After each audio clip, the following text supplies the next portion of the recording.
திருநெல்வேலி நகர் அருள்மிகு சுவாமி நெல்லையப்பர் அருள் தரும் காந்திமதி அம்மன் திருக்கோயிலுக்கு சொந்தமான யானை காந்திமதி இன்று அதிகாலை நம்மிடையே இருந்து சிவபதம் அடைந்தது என்பதை வருத்தத்துடன் தெரிவித்துக் கொள்கிறேன். மேற்படி யானை காந்திமதி 56 ஆண்டுகளுக்கு முன்னால் இத்திருக்கோயிலுக்கு வரப்பெற்றதாகும். அதற்கு தற்போது 56 57 வயது ஆகிறது. வயது முதிர்வின் காரணமாக கடந்த 6 ஆண்டுகளாகவே பின் இடதுகால் வலி அதற்கு மிக அதிகமாக இருந்தது. அதற்குரிய சிகிச்சையை திருக்கோயில் நிர்வாகத்தில் இருந்து முறையாக செய்து வந்தார்கள். இருப்பினும் இயற்கையை வெல்ல முடியாது.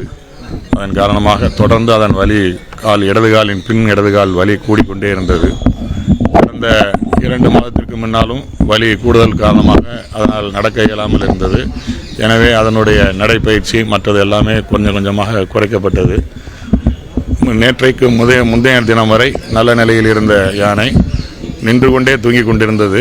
பொதுவாக யானை வயோதிக காலத்தில் இதேபோல் காட்டில் வசிக்கக்கூடிய யானையாக இருந்தாலும் நின்று கொண்டே தான் தூங்கும். அதே போல் இந்த யானையும் நின்று கொண்டே தான் தூங்கிக் கொண்டிருந்தது.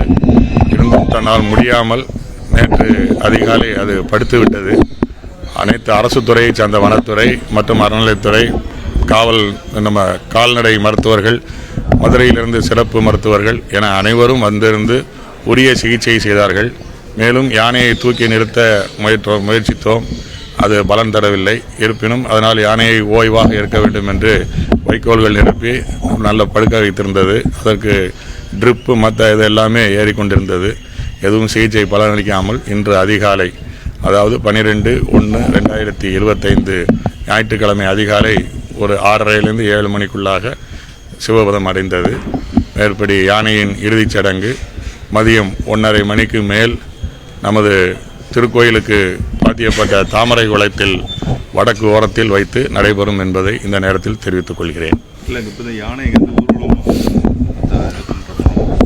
யானையை இன்னும் ஒரு 2 மணி நேரத்திற்குள்ளாக இங்கிருந்து எடுத்துச் சென்று பொதுமக்கள் அஞ்சலி செலுத்துவதற்கு ஏதாக தாமரை குளத்தில் வைக்கப்படும். அதற்கு பின்னால் இறுதிச் சடங்குகள் நடத்தப்படும்.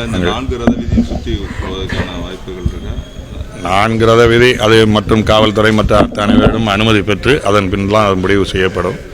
எவ்வாறு அனுமதி கிடைப்பது மற்றது எல்லாமே இப்போது உள்ள சூழ்நிலையில் இன்னும் ஒரு 2 மணி நேரத்திற்குள்ளாக யானை திருக்கோயிலிலிருந்து அகற்றப்பட்டு யானையின் உடல் தாமரை குளத்தில் பொதுமக்கள் பக்தர்கள் அஞ்சலிக்காக அங்கே வைக்கப்படும்.